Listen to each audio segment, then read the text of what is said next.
거듭남과 그 변화된 삶에 대해서 이야기하려고 합니다. 네, 예수님이 우리에게 말씀해 주셨을 때 여러 가지 이야기 해주셨는데요. 오늘 이야기는 우리가 다 알고 있기로 이렇게 생각합니다. 거듭남, 다시 태어남, 그리고 다시 살아감에 대한 이야기를 전하고자 합니다. 우리가 세상에서 무언가 잘 되는 일이 있으면 꼭 그런 거 같더라고요. 입가에 웃음이 막 피어나고 말하고 싶어서 이런 느낌으로 누군가 꼭 다가가서 말하는 사람들이 있습니다. 우리는 보통 그런 사람들을 이렇게 말하죠. 감정이 얼굴에 다 나타나는 사람이라고요. 근데 그 사람이 왜 와서 그러고 있을까요? 드디어 우리 집에 뭐가 됐대. 뭐 우리 아이, 자녀가, 우리 손주가 뭐가 됐대. 무언가 자랑하고 싶고 말하고 싶을 때 그 사람에게 감당할 수 없는 그 기쁨의 모습, 이 입가에 잔주름같이 웃는 그 모습을 우리는 종종 보아왔습니다. 그런데 복음을 말하고 오늘 본문에 변화된 삶, 거듭난 삶을 얘기하는데 우리는 지금 복음이 자랑스럽지 않고 기쁘지 않고 자랑하지 않습니다. 혹시 요 근래 언제 하나님 이야기할 때 기뻐서 부들부들 떨면서 하나님 감사해요 라는 반응을 해보신 적 있으십니까? 돌아보면 언제였지? 더 전이었나? 몇 년 전이었나? 한 10년 됐나? 이렇게 우리도 자기도 모르게 하나님에 대한 자랑이 조금씩 없어져 버렸습니다. 세상에서 복권이 됐대, 내가 좋은 물건을 샀대 할 때는 자랑하는데 그리스도가 나한테 얼마나 은혜로운지, 말씀이 얼마나 즐거웠는지, 오늘 예배가 얼마나 좋았는지 자랑한 적이 요 근래 언제이십니까? 사실 우리는 복음에 대해 들었습니다. 죽음과 죄의 책임이 당연히 결정된, 확정된 상황에서 예수님이라는 훌륭한 변호사가 우리와 하나님의 심판 사이에 딱 쓰셔서 한마디 하십니다. 하나님, 내가 봤는데요, 얘는 그런 애가 아니에요. 그렇게 변호하기 시작한 그 예수님의 변호 때문에 우리가 예수의 이름으로 내 죄를 회개하면서 돌이켰던 내 삶의 변화 때문에 우리가 죽음에서, 확정된 죄의 책임에서 생명으로 하나님과 동행하는 기쁨의 삶으로 변화되었습니다. 근데 이게 우리는 들어서 알지만 자랑할 만한 이야기가 아닌 게 되었다는 겁니다. 그래서 저는 말하고 싶습니다. 우리는 이 기쁨을 자랑하고 싶고 감당하지 못할 만큼 기뻐하고 즐거워해야 됩니다. 복음의 기쁨은 당연히 누리고 자랑하며 증언해야 되는 일입니다. 그래서 하나님 우리에게 맡기셨습니다. 너희가 복음을 증거하라고요. 그런데 우리는 이 기쁜 소식을 당장 내 옆에 있는 사람에게 말하지 못합니다. 솔직히 여기 계신지 모르겠지만 요 며칠 전에 갤럭시가 새로 핸드폰이 나왔대요. 그럼 누군가 그걸 갑자기 사신 분은 와서 이러고 있을 겁니다. 내 새 핸드폰을 언제 보여줘야 덜 티나게 자랑할 수 있지? 내 차가 바뀌었으면 이 차 키 원소가 슬쩍 밀어놔서 내 차가 바뀌었다고 자랑할 수 있지? 우리는 그렇게 세상에 가진 것을 자랑하기는 너무나 쉽게 생각하면서 오늘 내게 들은 은혜의 말씀을 자랑하는 거, 아니 그것을 기뻐하며 누리지 못하고 있습니다. 그래서 그 어려움에 대해서 오늘 본문이 정확하게 말하고 있는 겁니다. 거듭난 삶, 중생이라고 말하는 것은 정말 거듭나야 될 만큼 어려운 일입니다. 오죽했으면 니고데모가 그랬을까요? 그럼 다시 엄마 뱃속에 들어가야 됩니까? 성인이 어떻게 사람 뱃속에 다시 들어갑니까? 그런 말도 안 되는 이야기가 오늘 니고데모가 예수님께 물어보는 질문입니다. 사실 본문 맥락을 보면은 2장 끝날 때 보면은 예수님이 너무 대단하시니까 사람들이 모였습니다. 하지만 예수님은 그 사람들과 함께하지 않으셨습니다. 그랬더니 하필 밤에 2절 시작하잖아요. 그가 밤에 예수님께 왔다고요. 낮에 당당하게 예수님 계십니까? 찾아온 게 아니라 밤에 뒤집어 쓰고 몰래 조용히 다가왔습니다. 왜? 누군가 자기가 예수를 만나는 게 부끄러웠거든요. 그리고 나서 예수님께 물어봅니다. 어떻게 해야지 진실하게 살 수 있습니까? 근데 예수님도 그러고 니고데모도 동일하게 말합니다. 거듭남이라고요. 이는 사실 복음대로 믿음대로 살아보려고 노력해본 모든 사람들이 같이 말합니다. 뭐라고요? 그렇게 살기에 너무 어려워라고요. 혹시 내가 그리스도인으로 살겠다라고 결단했던 것들 중에 지키기 쉬운 게 얼마나 있습니까? 단순하게 물어볼게요. 아침에 일어나서 하나님께 먼저 기도해야지. 내 평생의 삶을 돌아봤을 때 정말 하나님 찾고 싶어서 기도했던 적이 몇 번이나 될까요? 아니, 왜 질문 자체가 매번 그러십니까가 아니라 몇 번이나 될까요? 라는 소수에 대한 질문으로 물어보게 될까요? 그리고 우리는 그거를 왜 다 당연하게 생각할까요? 우리는 복음대로 살기가 너무 어렵다는 걸 알고 있습니다. 그래서 오늘 본문은 말합니다. 거듭남, 중생이라고요. 다시 말을 바꾸면 이렇게 되죠. 새롭게 태어나는 게 더 쉽다라는 말과 같습니다. 그러면 왜 예수님은 거듭남이라는 비유를 사용하고 계실까요? 이는 사람들이 이해하고 있는 그 어려움에 대한, 거듭남에 대한 일을 바로 떠올리면서 예수님이 하고 싶은 말씀이 있으셔서입니다. 다시 태어나는 일과 너가 세례받는 것과 같은 것이고, 세례 이후에 살아가는 삶이 거듭남 이후, 다시 태어난 이후의 삶과 같다. 그러니까 너는 하나님을 믿고 예수님이 날 위해 죽으심을 믿는다면 너의 삶은 거듭남과 같이 변화가 있어야 한다는 말이죠. 우리는 이런 말을 합니다. 죽을 때가 되면 사람이 바뀐다고요. 그래서 40이 넘고 50이 넘으면 점점 사람이 안 바뀐다라고 합니다. 제가 40이 넘었네요. 저도 이제 안 바뀌는 건가요? 우리는 이렇게 웃을 수 있는 말을 하지만 실제로 사람이 확 바뀌면 다들 이상한 눈으로 바라봅니다. 무슨 일이 있어? 뭐 심적으로 혹은 큰 변화가 있어? 라고 말하곤 합니다. 왜냐하면 그렇게 큰 변화가 있어야지만 이 거듭남의 길을 유지할 수 있기 때문입니다. 그러면 저는 다시 여러분에게 이렇게 물어봅니다. 여러분의 삶에서 가장 변화되기 어려운 부분은 무엇입니까? 내가 가장 고치기 힘들어하는 부분이 무엇입니까? 그것을 고치려고 노력해 보셨습니까? 그 이상의 노력이 바로 내가 거듭남의 삶, 믿음의 삶을 살아가는 데 필요한 노력이 됩니다. 내 삶에서 바꾸기 힘든 것, 그것보다 더 힘든 노력을 해야지만, 더 열심히 해야지만 내가 거듭남의 삶을 유지해 가면서 할 수 있습니다. 회개해서 하나님을 돌아보는 것까지는 어떻게든 할 수 있을 것 같아요.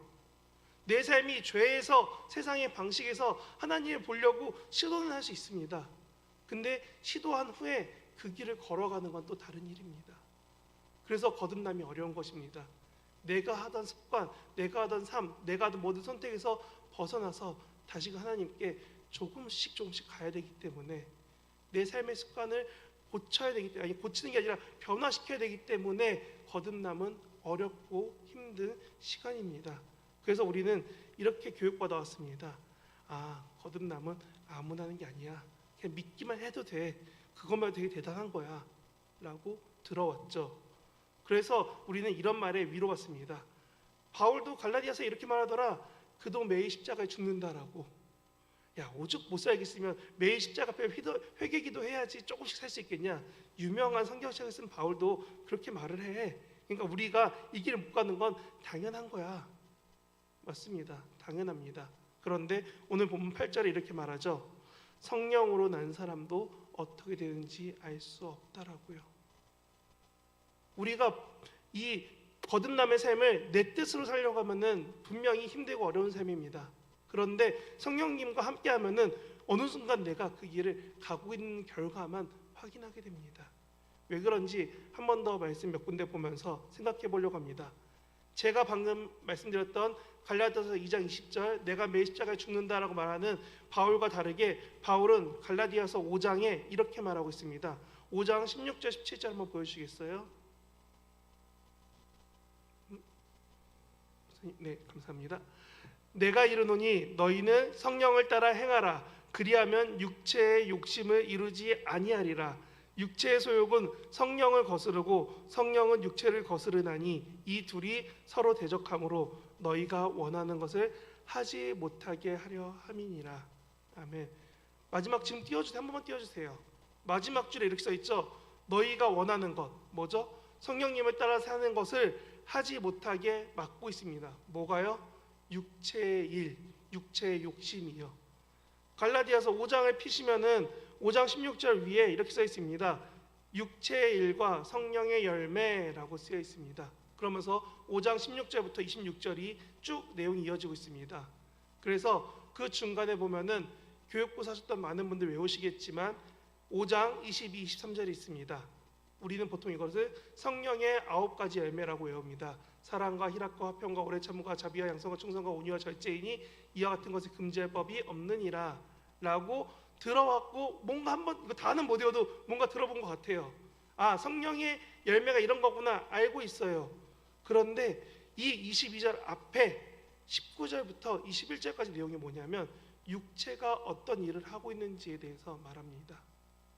아니 16절부터 21절까지 쭉 읽어보면은 육체의 일을 따라 사는 삶은 이런 나쁜 악한 일을 합니다 라고 해서 제가 외울 때 뭐라고 외웠냐면 악목록이라고 배웠어요. 뒤에는 성령의 열매고 앞에는 악한 것들의 목록이라는 거예요. 근데 이것을 성경책은 뭐라고 하냐면 육체의 일이라고 합니다. 그리고 아까 읽었던 16절이 뭐라고 시작하냐면 이렇게 시작했죠. 너희가 성령을 따라 행하면 육체의 일을 하지 않을 거다라고요. 우리가 악을 행하고 있다는 건 뭐다? 성령대로 행하지 않고 있다는 겁니다. 요한복음 3장 8절에 너희가 성령에 따라 살면은 너희도 그런 삶을 살 거다. 갈라디아서 5장에 말합니다. 너희가 성령을 따라 행해야 된다라고요. 근데 그 사람들은 뭐다? 육체의 일을 따르지 않고 육체의 욕심을 따르지 않고 내가 세상의 방법과 다르게 살아가는 것입니다. 육체의 일, 육체가 바라는 세상이 당연하다는 그 일을 행할 것인가 아닌가 내 삶에서 돌아볼 수 있어야 된다는 겁니다. 결국 우리가 성령을 따라 살고 육체의 욕망을 따르지 않고 살게 되면 결국은 17절과 같이 우리가 바라는 대로 성령님과 동행하는 삶을 지속적으로 살아갈 것이고 그것이 거듭남 이후에 하나님을 향해 나아가는 삶이 될 수 있다는 겁니다. 회개와 거듭남은 단지 그 자리에 머무는 것입니다. 거듭남 이후에 우리는 그 삶을 살아가는 겁니다. 이 삶을 위해서 우리는 매일 기도하고 말씀을 읽고 내 자신을 채우려고 합니다. 왜냐? 너무나 쉽게 유혹에 넘어지니까요. 세상의 방식은 다 당연하다고 말합니다. 그래서 성령이 인도하시는 삶을 살아야 되는데 그러지 못하고 있습니다. 그럼 우리가 어떻게 해야 될지에 대해서 로마서 12장 1절은 이렇게 말해주고 있습니다. 로마서 12장 1절 이렇게 말하죠. 그러므로 형제들아 내가 하나님의 모든 자비하심으로 너희를 권하노니 너희 몸을 하나님이 기뻐하시는 거룩한 산 제물로 드리라. 이는 너희 영적 예배니라. 2절에 이렇게 이어집니다.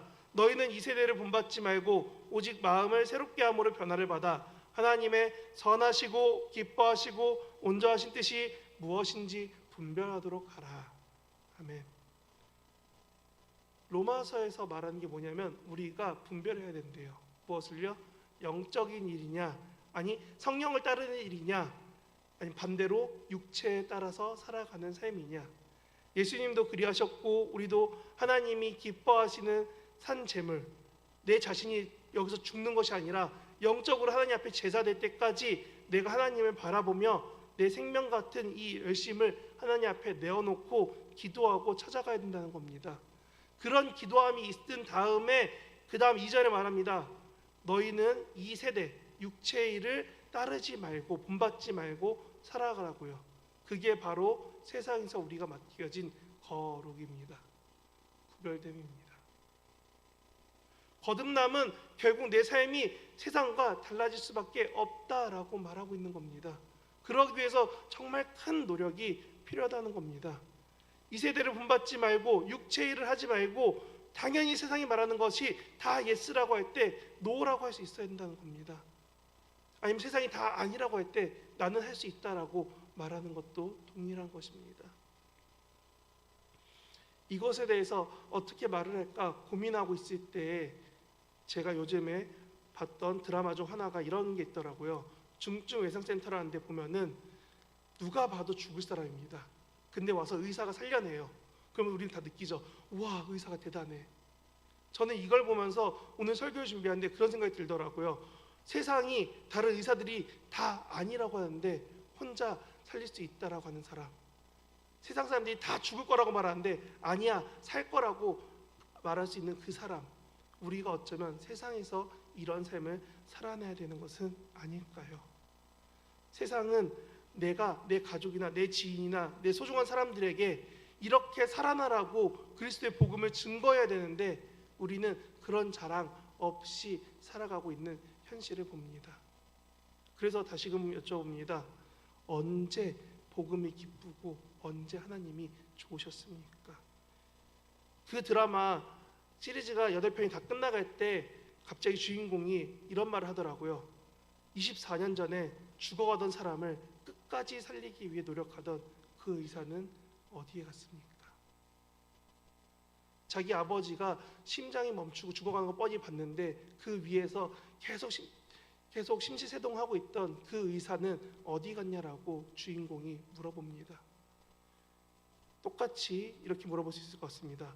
여러분은 지금 성령을 따르며 끝까지 노력하는 삶을 언제 살았습니까? 그런 삶을 사는 사람은 어디에 있습니까? 그래서 이렇게 말씀드리고 싶습니다. 우리가 이 삶을 살아가려면, 정말 열심히 살아가려면 내 삶에서 변화가 필요하다는 겁니다. 사실 세상에서 혼자 변화되어도 증거하지 않아도 세상은 그 사람 하나로 바뀔 수 있습니다. 그 대표적인 예가 2010년에 나왔던 영화 울지마 톤즈입니다. 남수단에 신부 한 명이 가서 학교를 세우고 병원을 세우고 열심히 선교했습니다. 그런데 우리의 선교와 다르게 천주교 선교는 사실 전도도 조금 약하고 우리처럼 학교를 짓고 제자화하는 훈련도 조금 약한 게 사실입니다. 그래서 그랬는지 이 신부가 죽고 나니까 그제서야 그 지역의 사람들이 하나하나 바뀌어 나가기 시작했습니다. 그리고 한국에 와서 공부하는 사람들까지도 생겨나게 되었습니다. 꼭 누군가 죽어야지만 열매 맺는 것처럼 그렇게 우리는 세상에 보여집니다. 하지만 마태복음 28장에서는 이렇게 말하고 있습니다. 마태복음 28장 18절에서 20절 말씀은 이렇게 이어집니다. 예수께서 나와 말씀하여 이르시되 하늘과 땅의 모든 권세를 내게 주셨으니 그러므로 너희는 가서 모든 민족을 제자로 삼아 아버지와 아들과 성령의 이름으로 세례를 베풀고 내가 너희에게 분부한 모든 것을 가르쳐 지키게 하라. 볼지어다 세상 끝날까지 너희와 항상 함께 있으리라 하시니라. 아멘. 예수님이 마태복음 마지막에 이렇게 부탁하십니다. 너희도 제자 삼기 위해 복음을 전파하고 그 사랑을 가르치고 그 말씀을 지키게 하라고요. 그리고 그러려면 전하는 사람도 예수님의 제자가 되어야 되고 복음을 잘 알아야 되며 여러 가지 자리에서 선교란 이름으로 혹은 교육이란 이름으로 혹은 섬김과 헌신의 이름으로 그 자리를 지켜가면서 살아가야 됩니다. 교회에서 열심히 봉사하셨습니다. 열심히 그 자리 지키셨습니다. 예수님이 하셨던 것처럼 예수님을 가르쳐드리고 복음을 전파하고 약자를 도왔습니다. 그런데 지금 내 삶은 어떻습니까? 거듭난 삶은 하나님의 사랑을 가르치는 삶입니다. 거듭난 삶은 예수님의 십자가 복음을 증거하는 삶입니다.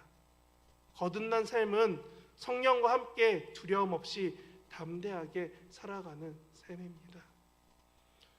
오늘 우리가 복음을 붙들고 변화된 삶을 살기로 결단한다면 이 시간 기도할 수 있기 바랍니다.